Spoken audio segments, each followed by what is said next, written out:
Jubilee hills ఉప ఎన్నికల ప్రచారంలో భాగంగా రాష్ట్ర ప్రజల్ని కాంగ్రెస్ పార్టీ ఏ రకంగా మోసం చేసిందో ఇంటింటికి బాకీ కార్డును అందించడం జరుగుతోంది. ఈ రాష్ట్ర ప్రజలకు మేలు జరుగుతుంది. కాంగ్రెస్ గ్యారంటీ కార్డులు పంచి ఇవాళ 22 నెలలైనా ఏ ఒక్క గ్యారంటీ కూడా అమలు కాలేదు. జూబ్లీ హిల్స్ ఎన్నికల్లో కాంగ్రెస్ ఓడితేనే ప్రజలకు గ్యారంటీలు అందుతాయి.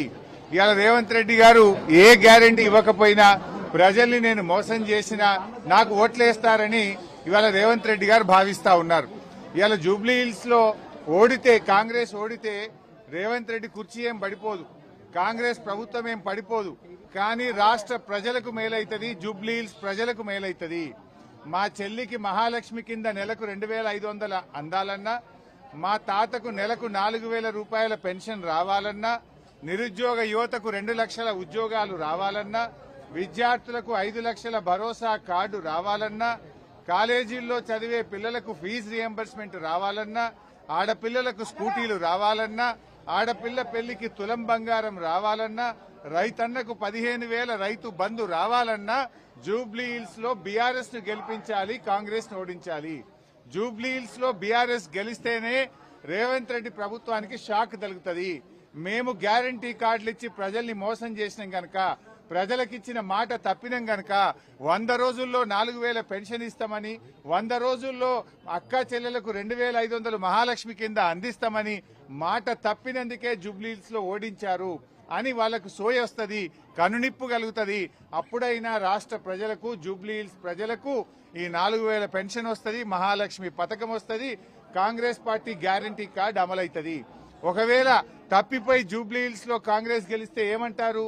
రేపు మేము అన్ని పథకాలు ఇవ్వకపోయినా ప్రజలు మమ్మల్నే గెలిపించారు, ఇంకా మహాలక్ష్మి ఇవ్వాల్సిన అవసరం లేదు, 4,000 పెన్షన్ ఇవ్వాల్సిన అవసరం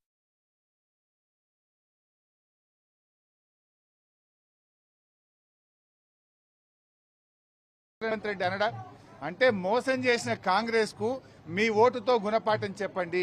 ఇవాళ జూబ్లీ హిల్స్ లో కాంగ్రెస్ కు ఓటేయడం అంటే మన వేలుతో మన కన్ను పొడుచుకోవడం. మోసం చేసిన కాంగ్రెస్ నేను జూబ్లీ హిల్స్ నియోజకవర్గ ప్రజల్ని కోరుతా ఉన్నా. ముఖ్యంగా కాంగ్రెస్ డబ్బుల్ని నమ్ముకున్నది, అధికార దుర్వినియోగాన్ని నమ్ముకున్నది, పోలీసులను నమ్ముకున్నది. జూబ్లీ హిల్స్ మా యువతకు, మహిళలకు మేము ఒక్కటే చెప్తున్నాం, మనస్సాక్షిగా ఓటేయండి. డబ్బులకో మద్యం సీసాలకో మనం అమ్ముడు పోవద్దు. రేవంత్ రెడ్డి డబ్బులను, మద్యం సీసాలను మీ ఎడమకాలతో తన్ని మీరు బీఆర్ఎస్ పార్టీకి ఓటేసి మాగంటి గోపీనాథ్ సేవలను గుర్తించి మా అభ్యర్థి మాగంటి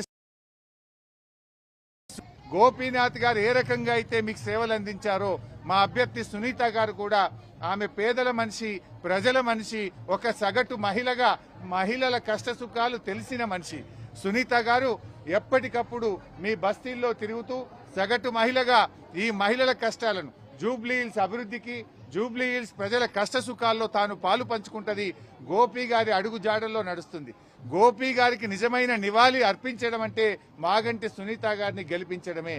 దయచేసి జూబ్లీ హిల్స్ ప్రజలారా, మా ముస్లిం సోదరులు, जितने भी हमारे जुबली हिल्स के मुसलमान भाई बहनों हैं, आप सबसे सलाम करके मैं एक ही बात बोलना चाहता हूं। आज के कांग्रेस हुकूमत ने मुसलमानों को धोखा दिया। आपको शादी मुबारक के साथ 1 तोला सोना देते बोले, सोना नहीं दिया। आज कोडंगल में मस्जिद को, दरगाह को गिरा चुका है, ये भी आप लोग जानते हैं। और 4,000 करोड़ बजट देते बोले, ये बजट भी नहीं दिया, 1,000 भी खर्च नहीं कर रहा है। जो जितने भी केसीआर साहब ने टिमरी स्कूल निकाले, वो स्कूलों में कम से कम खाना भी सही नहीं दे रहा, पढ़ाई भी सही नहीं तरीके से टिमरी स्कूल में नहीं दे रहा है। आज मुसलमानों को मिनिस्टर भी नहीं दिए, कम से कम मुसलमानों को एक एमएलए भी नहीं दिए। इस वास्ते आप मुसलमानों को कांग्रेस ने धोखा दिया। जब केसीआर साहब थे, डिप्टी सीएम बनाए, होम मिनिस्टर बनाए, रेवेन्यू मिनिस्टर बनाए, बहुत अच्छी तरीके से बजट भी दिए, बहुत अच्छा काम कर चुके हैं। आप सबसे मैं एक ही गुजारिश करता हूं, जो मुसलमानों को कांग्रेस पार्टी ने धोखा दिया, आपके वोट से कांग्रेस पार्टी को जवाब दीजिए।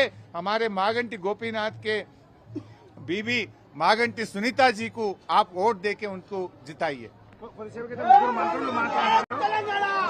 ముస్లిం మైనారిటీలకు బీఆర్ఎస్ ప్రభుత్వం ఏం చేయలేదని చెప్పి కొద్దిసేపటి క్రితం ముగ్గురు మంత్రులు మాట్లాడారు. జూనియర్ కాలేజ్ గ్రేవ్ యార్డ్ తీసుకొస్తామని చెప్పి చెప్పారు. ముస్లింలకు ఈ దేశంలో అందరికంటే బాగా చేసిందే కేసీఆర్ గారు. దేశమే అబ్బురపడే విధంగా 203 ముస్లిం మైనార్టీ గురుకులాలు పెట్టింది కేసీఆర్. ఇవాళ ముస్లింల ఆడపిల్లల్ని మగపిల్లల్ని కూడా బాగా చదివించాలని బడ్జెట్ ను కూడా పెంచింది.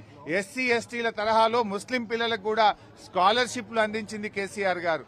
ముస్లింల పిల్లలు విదేశాల్లో చదవడానికి అంబేద్కర్ ఓవర్సీస్ స్కాలర్షిప్ ను ఎట్లయితే బీసీ ఎస్సీ ఎస్టీలకు ఇచ్చారో ముస్లిం పిల్లలకు కూడా 20 లక్షల